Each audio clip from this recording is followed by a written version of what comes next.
जन्म पत्री में जिनके बृहस्पति ऊंचे हो जाए, जन्म पत्री में पर्व होते हैं ना, हस्तरेखा में पर्व होते हैं। एक बुध पर्व होता है, एक सूर्य पर्व होता है, एक शनि पर्व होता है और एक गुरु पर्व होता है और एक शुक्र पर्व होता है। इतने होते हैं। एक बार फिर मैं निवेदन कर रहा हूँ, हस्तरेखा में जैसे हाथ है, बहुत लोग तो ये कहते हैं कि दायां हाथ पुरुष का है और बायां हाथ पत्नी का है। ऐसा लोग कहते हैं, आपने भी सुना होगा। लेकिन मैंने ये भी पढ़ा है कि दायां हाथ इस जन्म का है और बायां हाथ पिछले जन्म का है। पिछले जन्म में ऐसे क्या क्या काम आपने किए हैं जिनकी वजह से आज आनंद ले रहे हैं।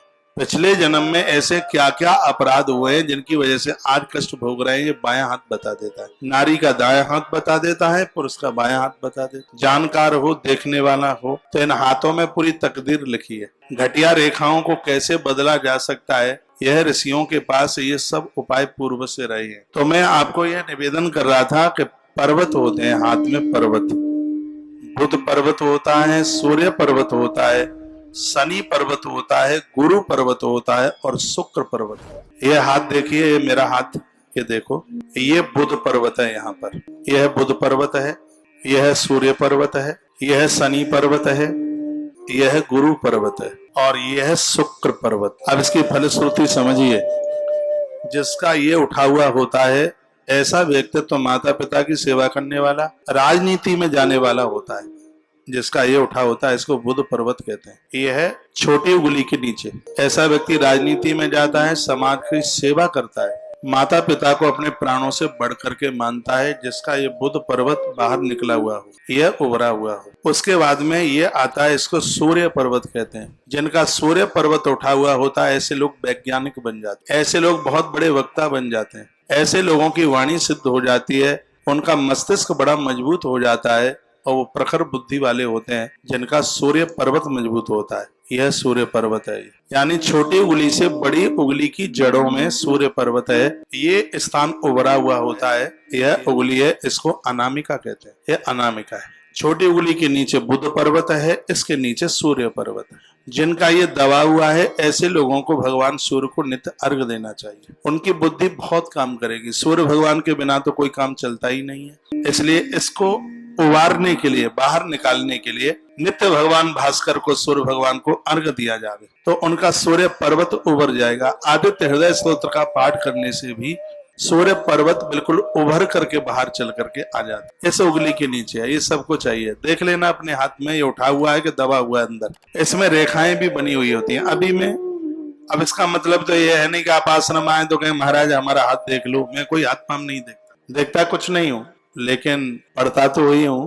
पढ़ने का शौक है, जानकारी सब है, देखता नहीं। इसके बगल में है, इसको कहते हैं मध्यमा उंगली और ये है शनि पर्वत है। ये मध्यमा उंगली है। इसके नीचे जो है वह है शनि पर्वत। जिसका शनि महाराज उभरा हुआ होता है, वो कोयले का बड़ा व्यापारी होता है, तेल का बहुत बड़ा व्यापारी होता है, वो बहती हुई चीजों का वो बहुत बड़ा उद्योगपति होता है। जिसका ये शनि पर्वत उभरा हुआ हो, पर्वत तो होता है उसके पास में, जिसका ये पर्वत ये बिल्कुल उभरा हुआ हो। लेकिन मैं तो आपसे चर्चा कर रहा हूँ गुरु पर्वत की। गुरु महाराज के संग बोलते बोलते इतनी सी बातें तो ऐसी एक्स्ट्रा बोल गया हूँ। इसको कहते हैं तर्जनी उंगली और इसके नीचे का जो स्थान है, इसको कहते हैं गुरु पर्वत। आपको शायद पता हो, जैसे पितृ दोष होता है कुंडली में, उसी प्रकार से एक गुरु दोष होता है। और जब कुंडली में गुरु दोष होगा तो बच्चा कितनी भी पढ़ाई कर ले, वो सफल नहीं हो पाता। गुरु दोष कहते हैं कि एक नंबर से रह जाता है। कभी कभी कुंडली में ऐसी स्थिति बनती है कि वहां गुरु दोष को ले लिया जाता है।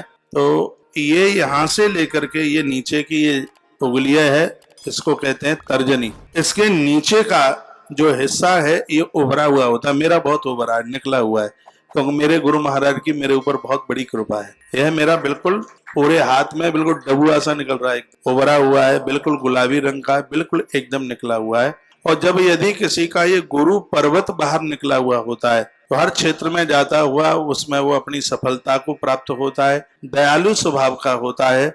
उसके विचारों से दुनिया अपने आप का कल्याण भला करती है। ये गुरु पर्वत, इसको उभारने के लिए ये बाहर चल करके आवे, इसके लिए ग्रंथों का स्वाध्याय कीजिए, महापुरुषों के पास मिलिए, उनके पास बैठिए और उनके द्वारा जो मंत्र मिला है श्रद्धा के साथ उसका जप कीजिए।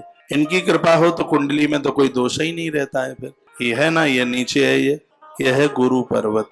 देवराज इंद्र ने यही तो कहा था, आप हमारे गुरु हैं। आज मैं इस गद्दी पर बैठा हूं तो हे गुरु महाराज, आपकी कृपा से ही तो बैठा हूं। इस अंगूठे के नीचे एक निशान है, इसको कहते हैं यव। ये जौ सा बना हुआ है, ये दिख रहा है थोड़ा, ये ऐसे जौ का निशान है। ये सबके हाथ में होता नहीं है, 100, 200, 1000, 500 में किसी के एक के हाथ में ये हो जाए जौ।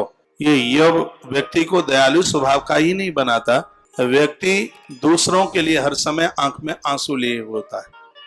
व्यक्ति कहीं भी चला जाए उसके लिए रोटियों की कभी कहीं कोई कमी नहीं रहती। इसको यव कहते हैं। जैसे धानों में यव बहुत ज्यादा उसको विशेष माना गया है, उस व्यक्ति को भी बड़ा विशेष माना गया है जिसके अंगूठे में यव है। उसके नीचे मणिबंध रेखा होती है। यदि किसी के हाथ में ये 3 है, एक किसी ग्रंथ में मैं बोल गया था, ये मणिबंध पूरे भाग्य को ऊपर लेकर के चलती है। ये यहां से यहां तक ये मणिबंध होती है, 3 रेखाएं ये होती है। इधर स्वास्थ्य रेखा होती है, इधर एक चंद्र रेखा होती है, यहां से लेकर के यहां तक एक चंद्र रेखा होती है। जिसके हाथ में चंद्र रेखा प्रबल है, ऐसा व्यक्ति घुमक्कड़ तो होता ही है, पूरी दुनिया को घूमने वाला होता है, वो प्रदेश में प्रवास करने वाला होता है। यहाँ कुछ रेखाएं होती हैं, वो उसके परिवार के बारे में बताती हैं।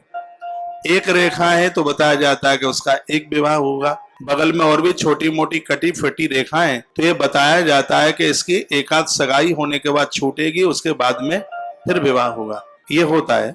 और उसके तत्पश्चात फिर और यहाँ इस रेखा के और यहाँ के बगल में कुछ रेखाएं होती हैं जो ज्यादा गहरी है, उभरी हैं, वो पुत्रों की होती हैं, और जो छोटी हैं वह बेटियों की होती है। तो वो यहाँ पर होती है, वो ऐसे होती हैं। तो कुल मिलाकर के हाथ हमारे बारे में बहुत कुछ बता देता है, अपने बारे में बहुत कुछ बता देता है।